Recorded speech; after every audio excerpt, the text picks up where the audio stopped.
Welcome to the virtual tour of the gorgeous ancient city of Petra, a UNESCO World Heritage site and one of the new wonders of the world. We will see the main locations of this amazing archaeological site, and I will tell you interesting facts about each place we see. So, Petra is located in the southwestern desert of Jordan, in the Middle East. I visited it in April 2024.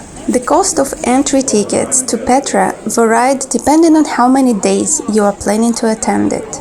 Petra is really huge, and one day is not enough to see it completely. I took a ticket for 2 days, which was quite enough, provided that I was exploring it from morning to evening. And real enthusiasts that really want to see every corner of it can get a 3-day pass. And the tickets are much more expensive for foreigners than for locals.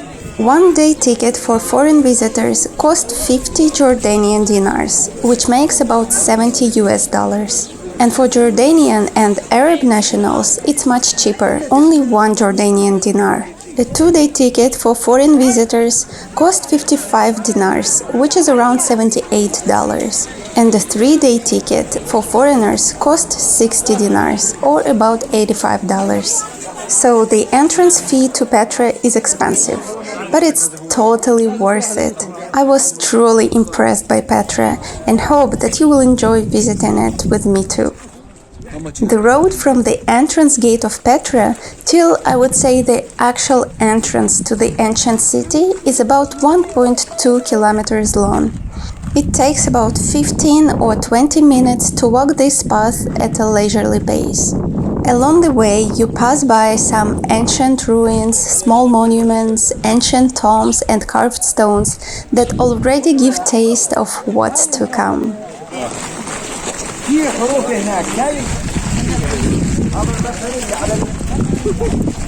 Where are you from? From Kazakhstan. Kazakhstan. And you? Me, Jordan. From here? This That's nice. The most interesting landmark here is the Djinn Blocks, mysterious, large, square-shaped stone monuments carved out of rock. People aren't exactly sure what they were used for, but many believe that they were tombs or monuments. The name Djinn comes from the local belief in spirits or supernatural beings, adding a sense of mystery to them.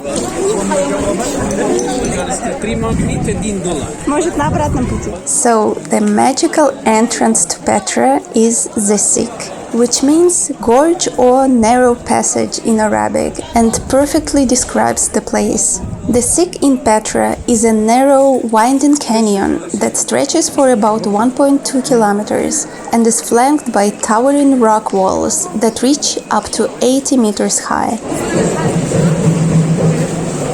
In the Sikh, you can see ancient water channels built along the sides of the canyon. These channels were created to bring fresh water into the city.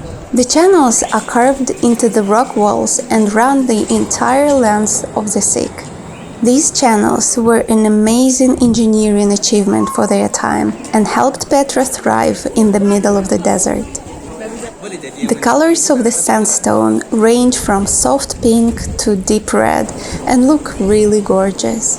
The Sikh feels almost like a secret passage, and at the end of it, you are rewarded with an amazing view of the Treasury, Petra's most famous monument that suddenly appears as you turn the final corner. The Treasury of Petra, with its tall columns and detailed carvings, looks like it's from an Indiana Jones movie. The Treasury was built around the 1st century AD, and while it's called a treasury, it was likely a royal tomb or temple. Petra is an ancient city carved out of red rock, located in the heart of Jordan's desert. It was founded over 2,000 years ago, around the year 312 BC. It was the capital of the Nabatean kingdom. The Nabateans were skilled traders and builders who made Petra a key stop on important trade routes between the east and the west. Next to the treasury, there is a cafe where it's possible to get some drinks and snacks and a souvenir shop. Usually people make the first stop here to get some rest, enjoy the beauty of the surroundings, and take thousands of photos. For centuries, Petra was forgotten by the outside world after it declined under Roman rule around the 7th century AD. It remained hidden in the desert until a Swiss explorer named Johann Ludwig Burckhardt rediscovered it in 1812. Today, Petra is one of the world's most famous archaeological sites, often called the Rose City, because of the pinkish hue of its rocks. Visiting Petra is truly like stepping back in time to a place where history and nature blend together in a breathtaking way. After the Treasury, there is a passing through a short canyon again, and then the first thing you see is the Street of Facades. It is a beautiful area lined with tall, impressive tombs carved into the cliffs. These tombs have large, decorated entrances that make the street look grand and mysterious.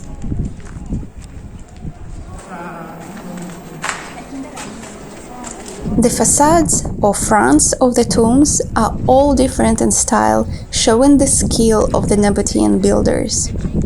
Then I passed a small souvenir shop where they sell beautiful bottles filled with colorful sand. These bottles are crafted by local artists. They pour layers of sand in different colors to create unique designs, showing pictures of camels, landscapes, or the word Petra.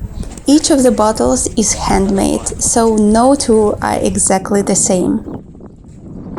I was walking along the main road. Far away I could see the city's theater, but then I saw a trail on the left leading up to the mountains. I decided to turn from the main road and go explore that trail. Actually, I had a map of Petra with me, but somehow I decided not to check it, but just go wherever I felt like going. But if I did check the map, I would see that this trail is considered a hard, challenging hike. Its length is 3 kilometers and the duration of walking is approximately 3.5 to 4 hours. Actually, Petra has several hiking trails that give visitors different ways to explore its ancient wonders. Each trail gives a unique perspective of the city, allowing you to dive deeper into its history and natural beauty. This is the High Place of Sacrifice trail. It takes you up into the mountains, where the Nabateans created a special ceremonial site for religious sacrifices over 2,000 years ago. But I must confess something to you. You know, the trail is called the High Place of Sacrifice Trail, but I didn't see the most important place up there, the sacrifice place itself. I just didn't know that I should look out for it, so somehow I missed it, because it was a bit aside of the trail.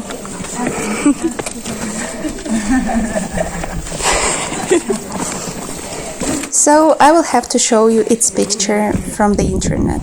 At the High Place of Sacrifice, there is a large flat platform with altars where offerings were made to the gods. The trail was really quite challenging because you climb a lot of stairs, but it's totally worth it. I really enjoyed the beautiful rock formations and amazing views as I was climbing the trail. At the top of the High Place of Sacrifice trail, there are also pointed stone structures, obelisks. These obelisks were also carved by the Nabateans more than 2,000 years ago, and they are believed to represent some important gods or figures in their religion. Though their exact purpose remains a bit of a mystery, they are thought to have played a key role in religious ceremonies. In Petra, you see a lot of Bedouins. They are local people who have lived in this area for many generations. Many of them sell souvenirs in Petra. They set up small stalls along the paths, offering handmade jewelry, colorful scarves, pottery, and the famous sand bottles. Oh, I need to go that way, yes, for the theater. To the theater? Mm-hmm. Yeah, okay. And go down to the right to come back. So from here also I can go. Okay. It's so beautiful here. This will be 2 hours. Huh?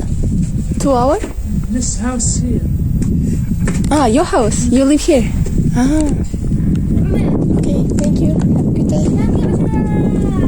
Traditionally, Bedouins were nomads who moved through the desert with their animals, but now many of them live in nearby villages just outside of Petra.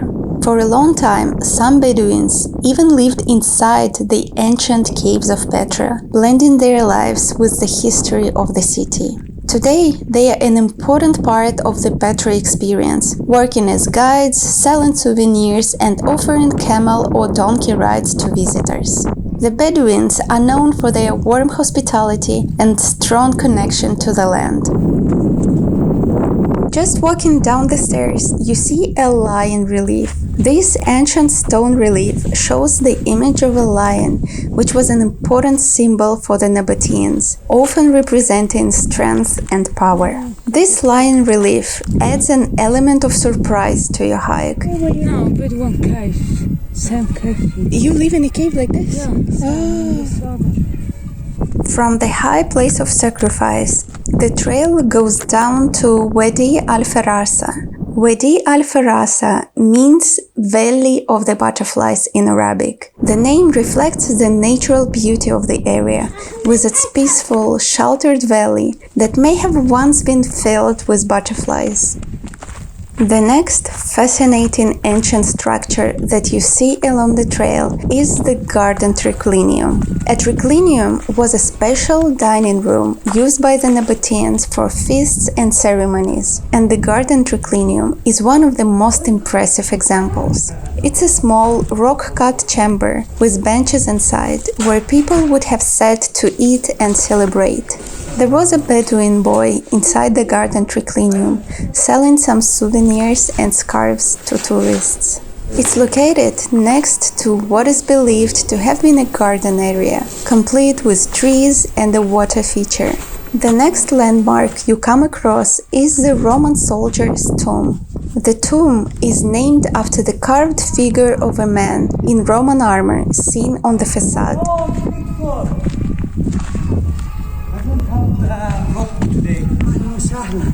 How are you? Good, thank you. Where are you from? From Kazakhstan. The tomb itself is large and detailed, with multiple chambers inside, suggesting it was built for an important person or family. Right opposite the Roman soldier's tomb, there is a fascinating spot that reveals the Nabateans' love for art and decoration. The Painted Triclinium. This room, carved into the rock, was used for special ceremonies, especially feasts to honor the dead. What makes it stand out are the traces of colorful wall paintings that still remain today.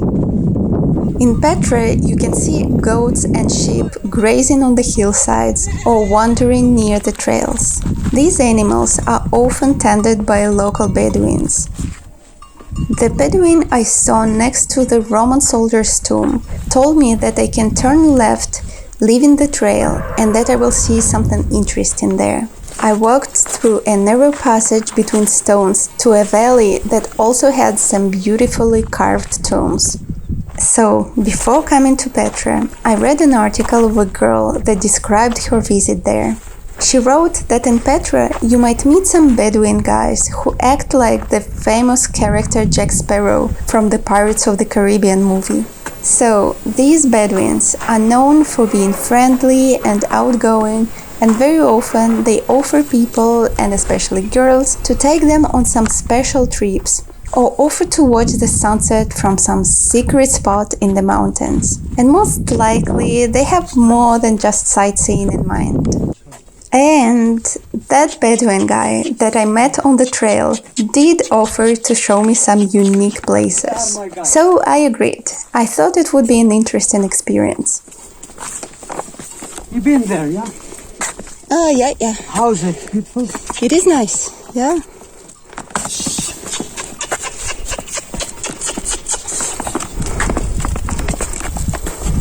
Sahla. Wow.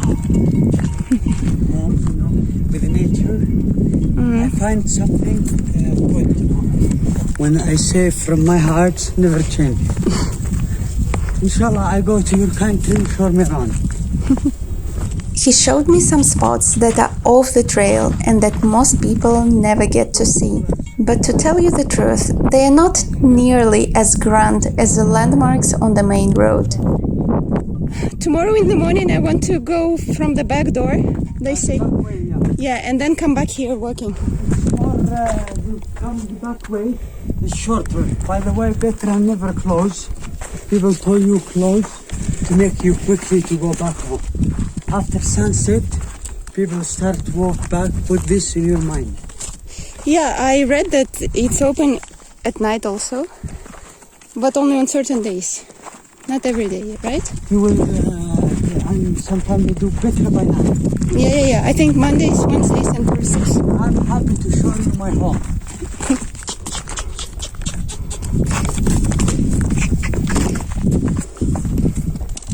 And by the way, you will not lost in the mountain.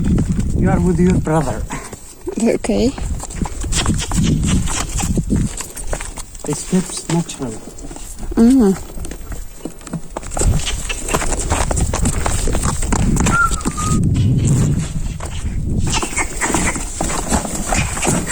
But what job do you do? I take tours sometime by walk, sometime by donkey. But I never push bothering, you know. When people they want, they offer for me. You do good. But how do they know about you? Do you do like advertisement? I speak with them. I show them some place and they like it. And they love to go with me to show them around, you know. Okay. This is the life. No bothering.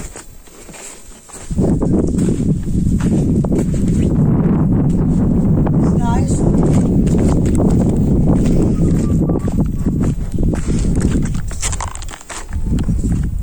They closed it. Yeah, you can go there. It's okay because before was Bedouin live here, but now they moved to the village. He showed me some caves where Bedouin people used to live in Petra. In the 1980s, the Jordanian government began relocating the Bedouins who were living there. The decision was part of an effort to preserve and protect the archaeological site. But how can you walk? This grass stinks. Yeah? You do good, always find good. I have my shoes, but I love to walk with no shoes. When I was a child, I go running, go here. So the excursion with this Bedouin guy was an interesting experience. The only thing is that it took too much of my time, because Petra is super huge and it would have been better to cover a bigger part of it on this day. Are there people living here now? No.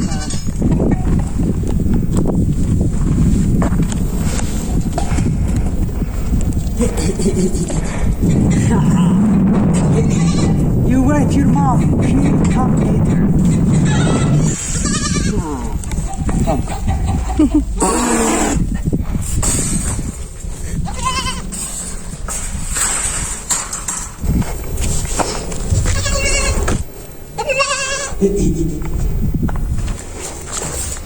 They bought the goats in one here. And then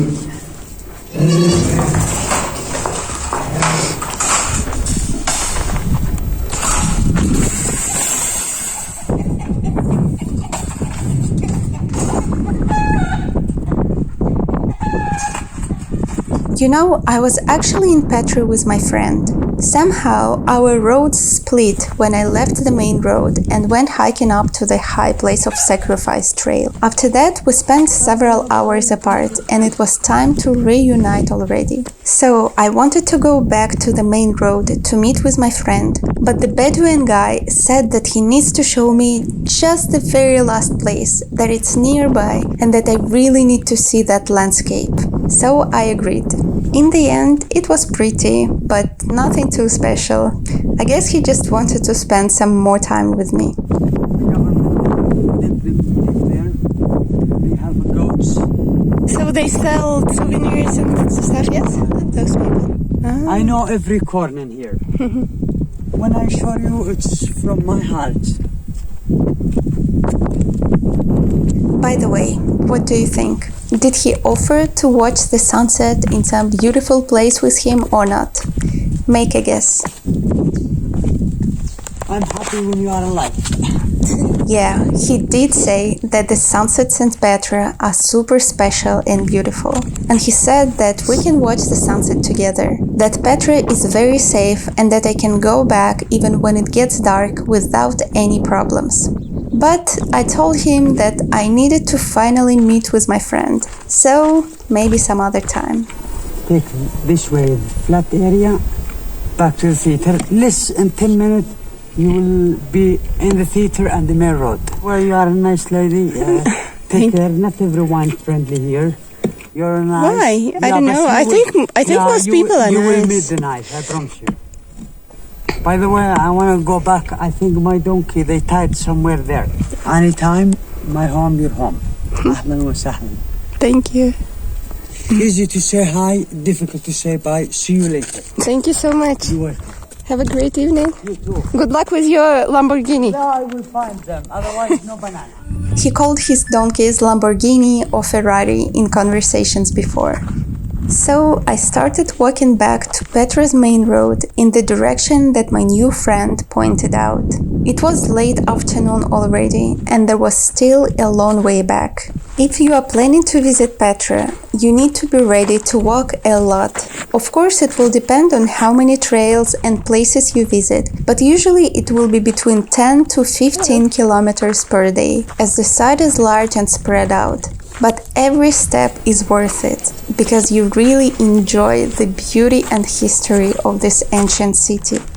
In Petra, donkeys play an important role in helping visitors explore the ancient city, especially on the steeper trails. Bedouins take care of the animals and often they offer tourists that their donkeys can carry them up to some popular sites, like the high place of sacrifice that we saw today and like the monastery that we will see tomorrow. I came to a place where I could already see the main road, but I couldn't see a path I could take to go down there. So when I saw another Bedouin riding a donkey, I asked him if he could show me the way. Hello, from where can I go to the main road? From here? Yeah? Down here.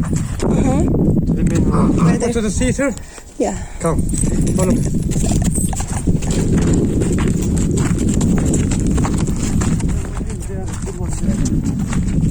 Ah, you live there, up there? Okay. Before you were living here? Ah. No, we live here and sometime in the village. You been Monastery? I don't think so, no. Monastery is behind the mountain there. No, I will come tomorrow, because I have a ticket for 2 days, Yeah. so I'll come back. Welcome. Thank you. Your home, my home.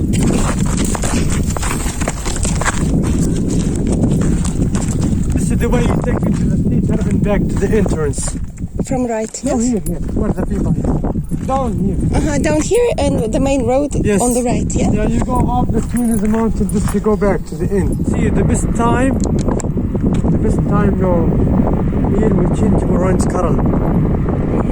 When the sun go down, change orange. If you like to enjoy, welcome, and we will show you the place where you're the best for the sunset time. Nice to know, because you are first time. Hala, كيفك? The best time, So yeah, this Bedouin was also very helpful, and as you see, he also thought that I should experience the sunset in Petra. But I decided to go back already and have some rest. The next day was going to be very active, interesting and beautiful. The next day, we decided to enter Petra through the back door that is located not far from Little Petra, a smaller archaeological site in about 9 kilometers from the main entrance of Petra. We came to Little Petra by taxi, thinking that we would be able to enter the ancient city directly from there. But it turned out that actually the back entrance was quite far away by walk, so to get there we took a large Bedouin jeep. It cost 5 dinars or $7 per person. The ride was quite bumpy as it passed through the rough desert terrain, but at the same time exciting because it takes you through beautiful landscapes with rocky hills, wide open valleys and desert views. We were brought to the beginning of the trail that eventually leads to the monastery, one of Petra's most famous landmarks, and from there it's possible to explore the rest of Petra. This backdoor entrance is a great option for people that want to avoid the busy main route through the Sikh or simply see Petra from a different perspective. Just we didn't think that this will be a very long and challenging hike. Bedouins were offering donkey rides to people as the hike till the monastery was going to take about 1.5 or 2 hours.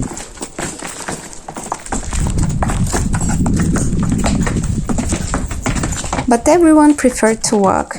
People were fresh and full of energy in the morning. Several times we came across the Bedouin stalls, where locals were selling handmade souvenirs. And these stalls were set up in spots with incredible panoramic views of the surrounding mountains and valleys. The Bedouins who ran them were very friendly and they invited people to sit down and enjoy a cup of traditional tea flavored with mint. Sipping tea in these spots is a special experience, letting you enjoy the breathtaking scenery of Petra's landscape and rest a bit on your way.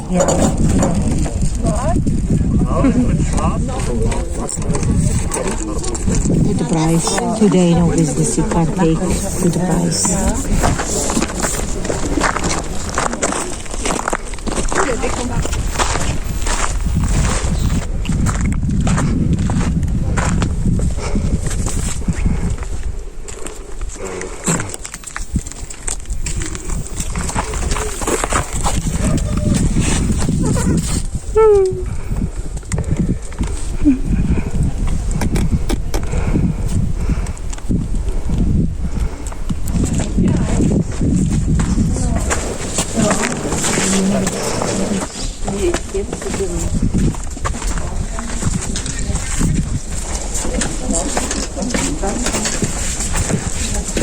It felt as if I was in some fairy tale. The views around me were looking really magical. The Rocky Mountains were not just plain, they were shaped by wind and time into interesting patterns and curves, which made them look almost like artwork carved by nature. The sky above was vast and bright, with a feeling of endless space around you.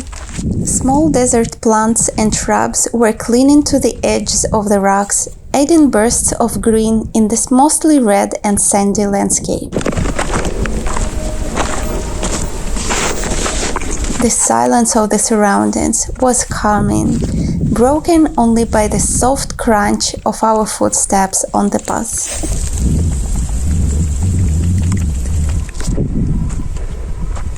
Finally, we reached the monastery, one of the biggest and most impressive buildings in Petra. It was carved into the rock by the Nabateans around the 3rd century BC.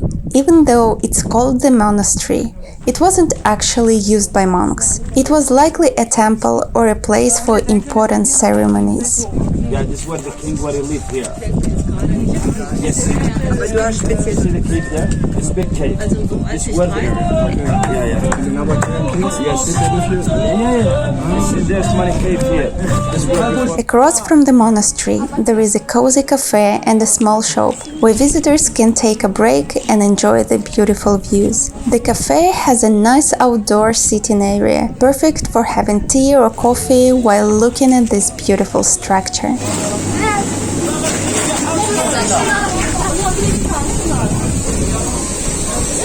The monastery is huge, about 47 meters wide and 48 meters tall. It's even bigger than the famous Treasury, though its design is simpler. The big doorway, tall columns, and the carved urn at the top give it a grand look.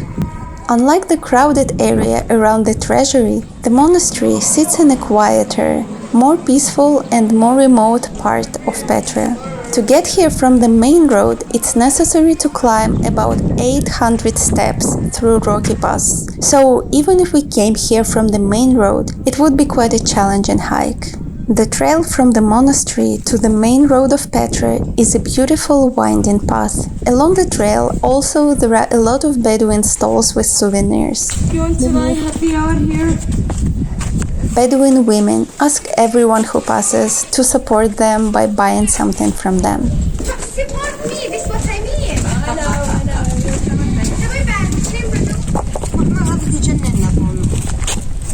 Growing some produce down there. We're doing some. How did we not see that?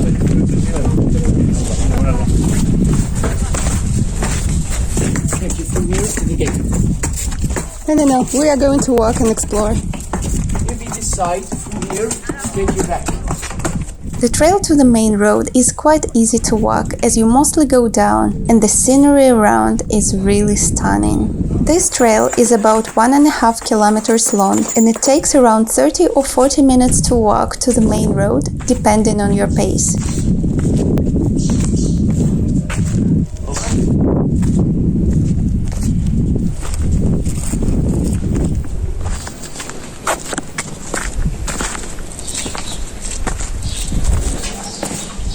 After descending the rocky steps, the path starts to level out. The towering rock formations begin to give way to a wider, more open area, which means that you are approaching the main road.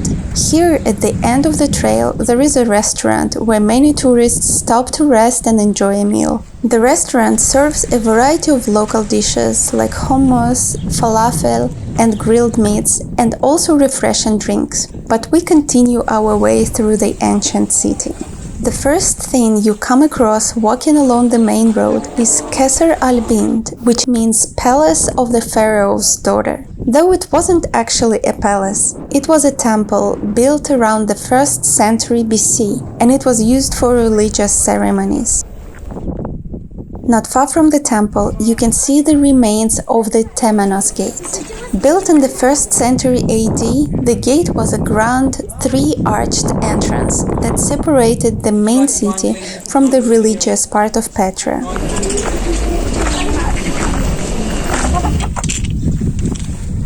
We have very nice bracelets في الشوب. This shop or this?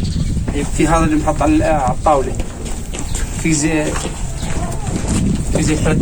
After you pass through the gate, there is another impressive landmark on the right, the Great Temple. It was built around the 1st century BC, during the time when Petra was at its peak as a rich and powerful city.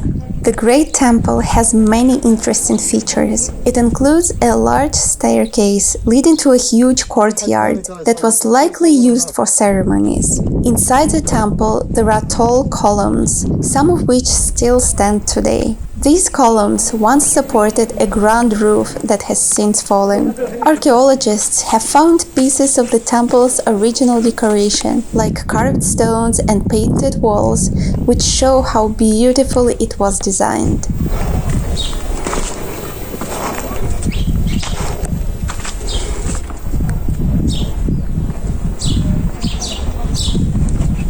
The temple wasn't just a place for worship, it was also used for important meetings and gatherings, making it a central part of Petra's life. This temple was probably used for worshipping the Nabatean gods that were important to the people of Petra. Over the years, the temple went through changes. After an earthquake in the year 363 AD, parts of the building were damaged, but it continued to be used for other purposes. Even though the temple is now in ruins, walking through it gives you a real sense of how grand it once was. From the Great Temple, you come to the Colonnaded Street that was once the main road of the city where people gathered to shop, trade, and meet each other.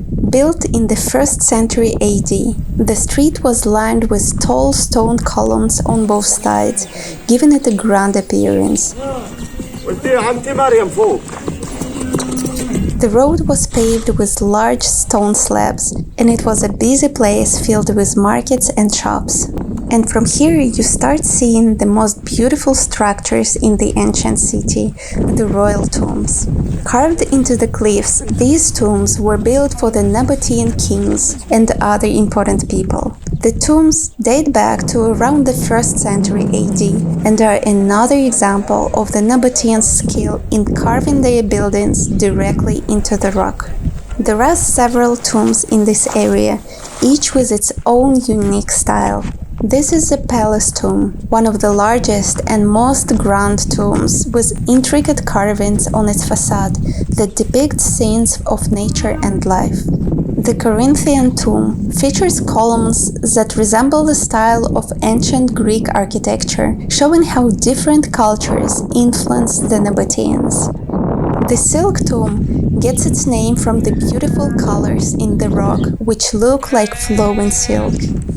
It's really amazing how the Nabateans created the incredible buildings of Petra, carving them directly into the sandstone cliffs. This process required great skill and precision. Just imagine, first they would plan the design carefully, starting from the top of the rock and working their way downward. Using simple tools like hammers, chisels, and wooden scaffolding, they patiently carved out detailed facades, tombs, temples, and even entire rooms. The soft sandstone made it possible to create intricate designs, but it also required constant attention to prevent the rock from crumbling.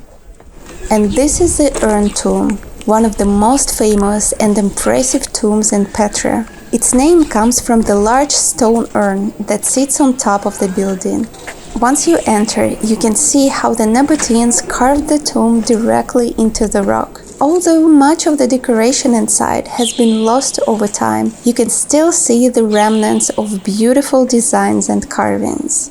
The tomb is located high up on the cliffs, making it stand out and giving visitors a beautiful view of the surrounding area. After the Nabatean kingdom fell, the urn tomb was used as a church during the Byzantine period, around the year 447 AD. This shows how important the tomb remained even after its original purpose had changed.